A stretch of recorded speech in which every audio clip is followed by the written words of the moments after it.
بيبدأ فيلمنا مع واحد اسمه ليام بيصحى في العربية بتاعته بعد لما عمل حادثة، وللأسف بيكون فاقد الذاكرة وبيحاول ان هو يطلب المساعدة من عربية كانت بتقرب عليه ان هي تقف، لكن الغريب ان هي ما بتقفش وبتقرب منه جدا وبتكون قربت تدوسه، لكن على آخر لحظة بيلحق نفسه وبتقف بعدها وبيروح بيقرب منها، والصدمة ان البنت اللي كانت سايقة العربية دي ماتت وعينيها كانت بيضة. وبيحاول يتصل هنا بالإسعاف وبيسألوه هنا على اسمه لكنه مش بيعرف بسبب ان هو فاقد الذاكرة، فبيطلع البطاقة علشان يعرف وبيلاقي اسمه ليام. وبعدها بتقع الطيور من الجو وهي ميتة على العربية، فبيجري بسرعة بعيد وبيكون مش مصدق اللي بيحصل. وبعدها بيدخل مطعم وبيلاقي قدامه كل اللي موجودين ميتين وعينيهم برضه لونها أبيض، فبيفتكر ان ده فيروس في المدينة، فبيغطي وشه وبيخرج من المطعم وبيعرف عنوان البيت بتاعه من الرخصة اللي كانت في المحفظة، وبيوصل وبيكسر الباب لأنه ما كانش معاه المفاتيح، وبيدخل وبيحاول يقفل على نفسه كل المداخل، وده طبعا علشان الفيروس ما يوصلوش. وبيسمع صوت قريب من البيت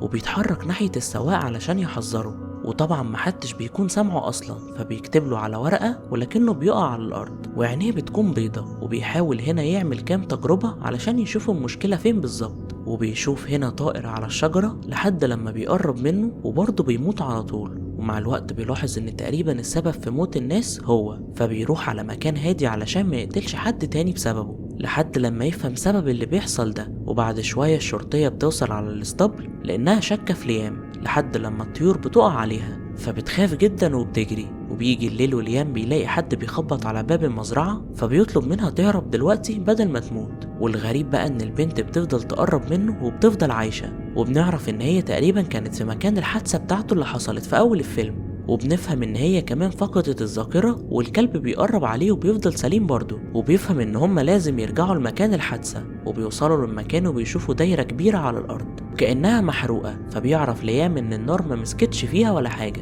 وده من الخشب السليم. وبيبدأ يفتكر اللي حصل في الحادثة وان هو مات اصلا من رعد في السماء. وبيسأل جين هي كانت فين وقت لما الحادثة حصلت، وبتقوله ان هي كانت واقفة قدامه وكل واحد فيهم كان على طرف الدايرة، فبيعرفها ان في ناس كتير ماتت بسببه، لكن تقريبا اللعنة دي خلصت علشان محدش بقى يموت لما بشوفه. وهنا جيم مش بتكون واثقة فيه بسبب اللي حصل وبتمشي على الطريق، فبيروح وراها وبتكلمه وبتقوله انه كان لازم يعرفها من الاول ان موضوع القتل ده حقيقي وان هي كانت ممكن تموت بسببه لو قربت منه. وفي الوقت ده بتظهر عربية على الطريق وبتسألهم لو محتاجين مساعدة، وطبعا جيم بتكون مش عايزة تتكلم وبتسيبهم وبتمشي. وبنعرف ان البنت اللي وقفت ليهم دي كانت شغالة ظابط، وهي اللي كانت عايزة تمسك ليام، ولما بتقرب منه بتموت على طول. وجيم بتشوف كل اللي حصل من بعيد وبتكون خايفة جدا وبتجري منه على الغابة، وهو بيحاول يقرب منها ويعرفها ان هي مش هتموت وان هم لازم يفضلوا في مكان بعيد عن الناس، وده علشان محدش يموت. في نفس الوقت بيقرر ان هو يعمل تجربة مع جين، والتجربة بتكون ان هي تقرب من المعزة وتبعد عنه، ولما بتعمل كده بتموت على طول قدامها. فبنفهم ان هم لازم يفضلوا قريبين من بعض وكمان محدش تالت يدخل وسطيهم والا هيموت. وبيروحوا على المستشفى علشان يعرفوا الحل بالظبط، وليام بيعرف الدكتور ان هو عنده فقدان في الذاكرة، وده طبعا علشان يعمل له اشعة ويطمن على نفسه. ولكن للاسف الشرطة بتوصل علشان تقبض عليه وبيكونوا فاكرين ان هو اللي موت صاحبتهم. والشرطي هنا بيطلب من الدكتور يعرف النتيجة بسرعة، فبيقوله ان كل حاجة سليمة، ولكنه بياخد باله ان الشرطة وصلت المستشفى، فبيهرب بسرعة مع جينا على الاسانسير. وهنا بنشوف لوحة متعلقة على الحيطة فيها اسماء ناس كتير مفقودة، بتفتكر ان كان في حد عندها مفقود قبل كده، وبتفضل مركزة مع اللوحة شوية لحد لما بيوصل ليام على الاسانسير لوحده وبيكون الباب خلاص هيقفل وحياة الناس هتكون في خطر. فبتحاول ان هي تهرب وتقرب منه عن طريق السلم، وكانت محافظة ان هي لازم تبقى قريبة منه والا الناس دي هتموت، لحد لما بتنجح في كده وبيوصل ليام في الاخر وبيخرجوا من المستشفى، وبعدها بيناموا في العربية، وده لان مفيش مكان امان، بالذات ان الشرطة بتدور عليهم في كل مكان. وبعد شوية ليام بيشوف صور كتير عن جين قبل ما يفقد الذاكرة، وبتبدأ ان هي تسمع اسمها هي وجوزها في الراديو، وبتعرف ان هي لازم تروح له. الاول ليام بيكون متردد لان الموضوع ده خطر على الناس وممكن تحصل مشكلة،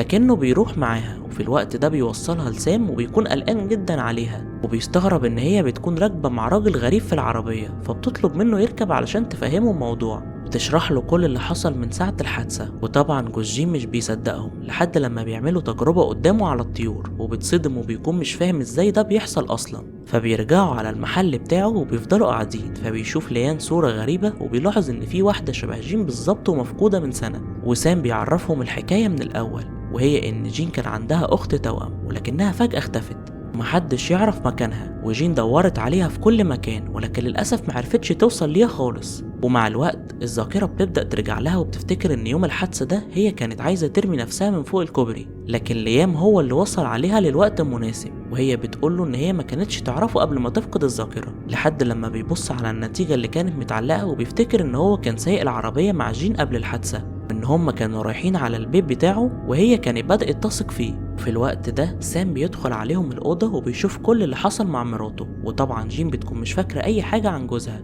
وأكيد مش هتثق فيه على طول. وفي الوقت ده بيقرر ان هو ينتقم من غير ما يعرفهم. وتاني يوم ليام بيحاول ان هو يروح للبيت بتاعه، وجين بتعرف جوزها ان هو لازم يفضل هنا، وبيعرف ان هو لازم يقتلهم في أسرع وقت. فبيتصل على الشرطة وبيعرف جين ان هي لازم تهرب معاه دلوقتي وتخلص من ليام، لكنها بتكون مش واثقة فيه ومش فاكرة أي تفاصيل عن حياتهم. وبتوصل الشرطة على البيت وبتقبض على كل اللي موجودين، لكن بتعرفهم جين إن هي لازم تفضل مع ليام وإنهم ما ينفعش يبعدوا علشان هتحصل مشكلة كبيرة. لكن طبعا الشرطة مش بتصدق حاجة زي دي والاتنين بيتحركوا بعيد عن بعض.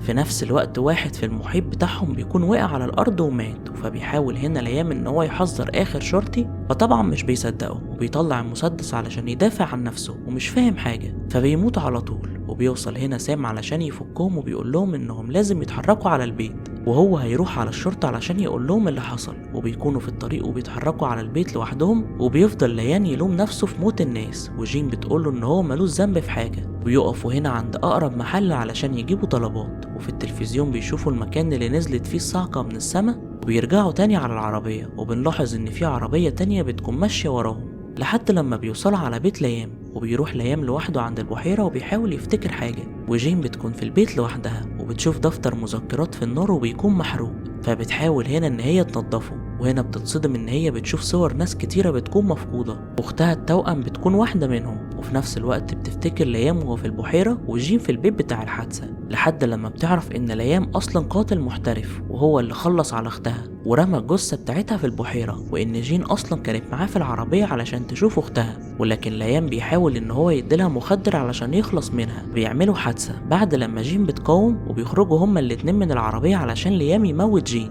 ولكن بتنزل الصاعقة من السما وهنا بدأت اللعنة تحاصرهم، فبتروح للبحيرة علشان تموته بعد لما الذاكرة رجعت لها. ولكن قبل ما بتعمل كده بتعرف ان هي حبته ومش قادرة تموته، فبتحاول تسأله على مكان اختها فين، فبيقول لها ان هي تقريبا في البحيرة، وبتطلب منه ينزل يدور عليها. وهنا بنفهم ان هي عايزة تموته ومش عارفة. وكان من الواضح ان ليام ندم بسبب الماضي ومش مصدق اصلا ان هو كان قاتل محترف. وهنا جين بترجع على المزرعة وبتشوف الناس عايزة تموت ليام، وده طبعا بسبب ان هو قتل الناس القريبة منهم، فبيهرب ليانا على طول من قدامهم علشان الكل يموت بسبب اللعنة، وده لما بيبعدوا عن بعض. فبتحاول هنا جين تصرخ علشان الناس تفضل عايشة، فطبعا بيقرر ان هو يعمل كده علشان يدافع عنها. وبتلاقي هنا فرصة ان هي تهرب هي كمان من قدامهم، وواحد بيكون لسه عايش وبيقعد يضربها بالنار لحد لما بيموت بسبب اللعنة اللي نهت حياته. وبيحاول ليام انه ياخدها على اي مستشفى بسرعة، ولكنه بيعرف ان هي كده هتبعد عنه والدكاترة هتموت وهو مش هيلاقي حد يساعدها، فبيضحي بنفسه علشان تفضل عايشة ويخلصها كمان من اللعنة للأبد. وهنا جين بتسمع صوت ضرب النار وبتعرف اللي حصل معاها. بس كده يا سيدي، دي نهاية الفيلم. ما تنساش لو عجبك الفيلم تعمل لايك وتشترك في القناة وتفعل زر الجرس، وده علشان يوصلك إشعار بكل أفلامنا الجديدة. يلا أشوفكوا على خير فيلم جديد. سلام.